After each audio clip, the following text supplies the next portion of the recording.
Hey guys, Sam from Waste Potential here, coming at you again with another Making Food Sustainably, this time with a personal favorite, and maybe a personal favorite of yours too, peanut butter, made with only 4 ingredients, and very, very tasty. Let's get started. So one of the cool things about making homemade peanut butter is how few ingredients you need to make it. Basically, you just have these 4 ingredients right here. You've got your peanuts, obviously, which you can get shelled or do it yourself. Personally, I prefer to get them from the bulk section already shelled because it just makes the process that much easier. The next ingredient that you have in making your peanut butter is your oil. You can use pretty much any oil just so that the peanut butter is able to become that nice viscous texture that you have. Personally, I use sunflower oil. I think it works really well. It has a pretty neutral taste. Problem with things like olive oil and avocado oils, they usually have like a really strong taste to them.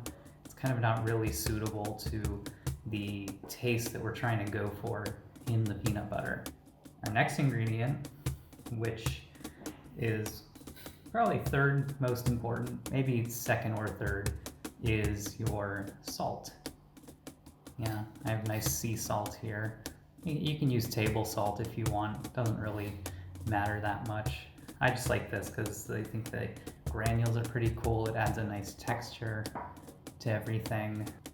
And our final ingredient, which is mostly optional to you, because I know some people like their Skippy peanut butters or their Reese's peanut butters, and you need something to give it that sweetness. So what I do is I go back to my old friend Ceylon.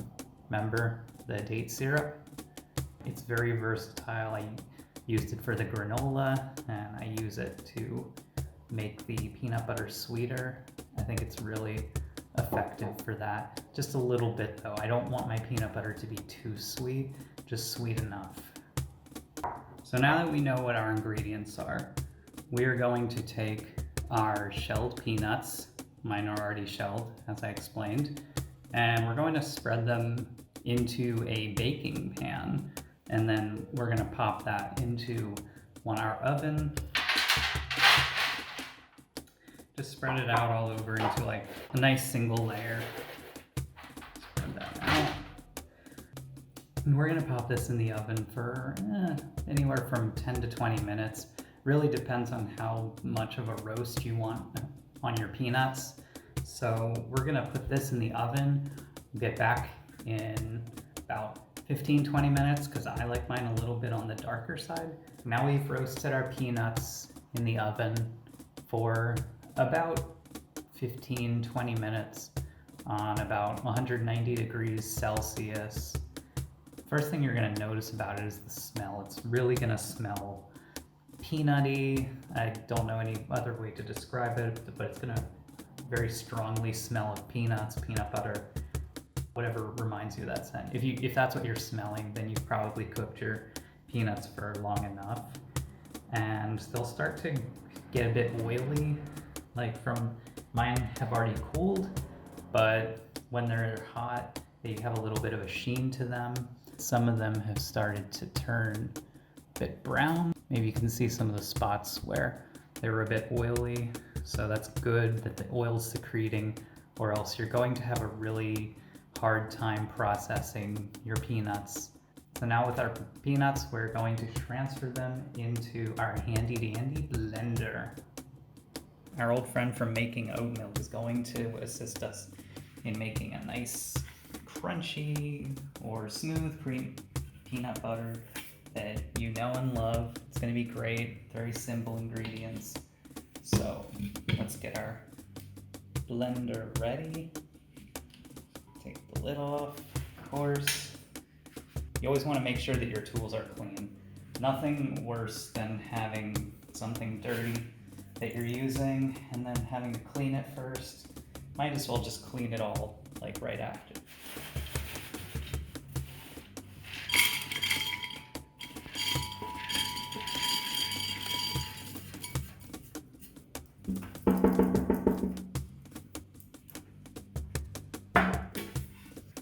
So now we have a good amount of peanuts inside of our blender. Of course, this whole size is gonna shrink as it starts to liquefy.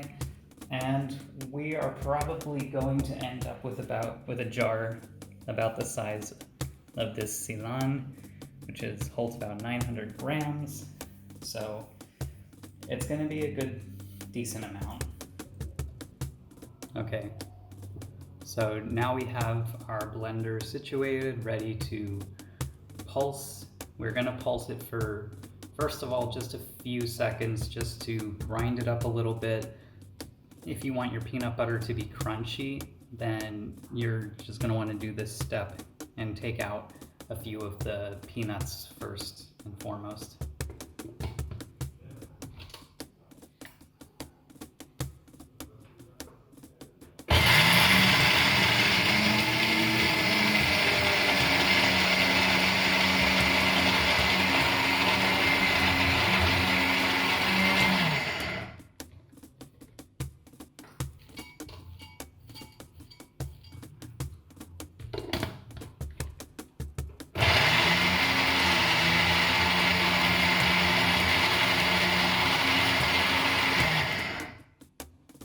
So as you can see, it has gotten a bit ground up. So now what we're gonna do is take a little bit of the chopped pieces, put it into this little dish here.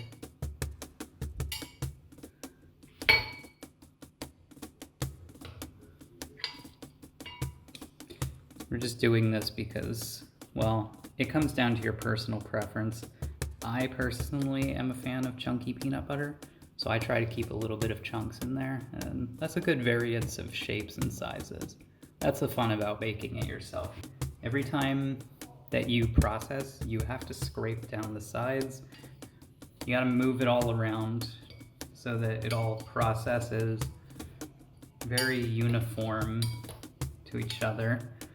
And you're gonna be pulsing for about a minute at a time for 3 minutes at first, just to get everything really ground up nicely. So this is gonna be our first pulse. Right here you can see after our first grinding of a minute, it's starting to form like into itself. It's really kind of getting that mush. You can kind of feel the oils then. We still have some big pieces in there, so we're gonna let it pulse for another minute then and check out what we got.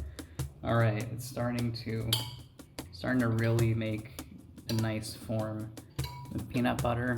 Like I saw at the bottom, I don't know if you could see the shiny, kind of almost liquidy look it had, but it's really starting to get down to the nitty-gritty, so to speak.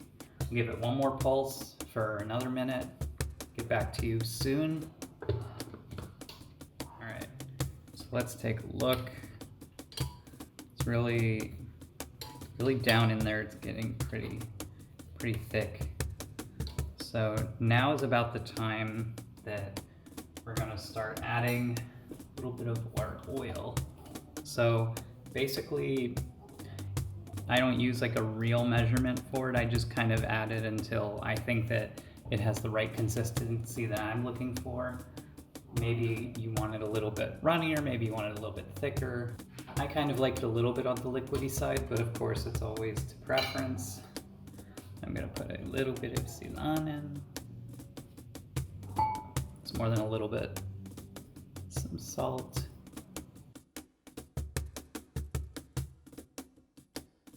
So now we're gonna blend her again.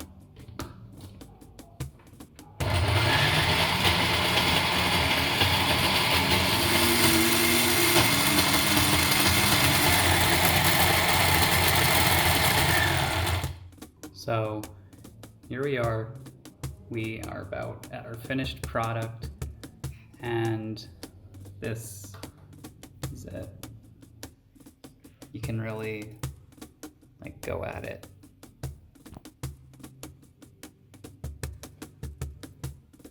So now that we have our nice smooth peanut butter, let's add some chunks to it. I'll make it real good. And then just put that through in the blender just to process it, get it mixed through. It should be good.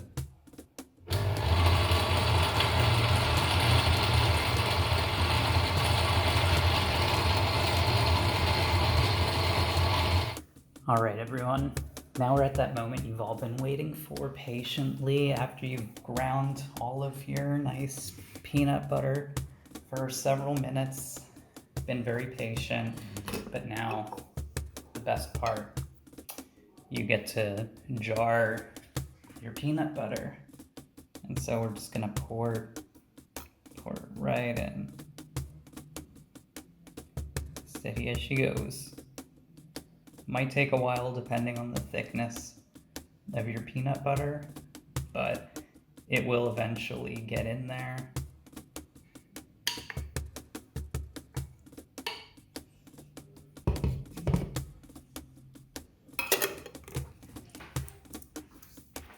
And there you have it. Got most of it out of here.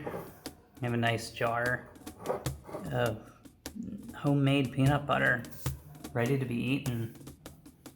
Who wants some? So look, I know what you're thinking. Sam, why can't I just go buy my peanut butter from the store? I can even get it from the natural section. Well, sure, of course you can. I have the problem of being a consumer of peanut butter myself, and I end up having jars of peanut butter and they just end up accumulating, and after a while I was starting to get tired of it and decided, you know what, it doesn't really cost that much to buy some peanuts, to get some salt, some oil, and a little bit of Ceylon, and I'm just going to try to make it myself.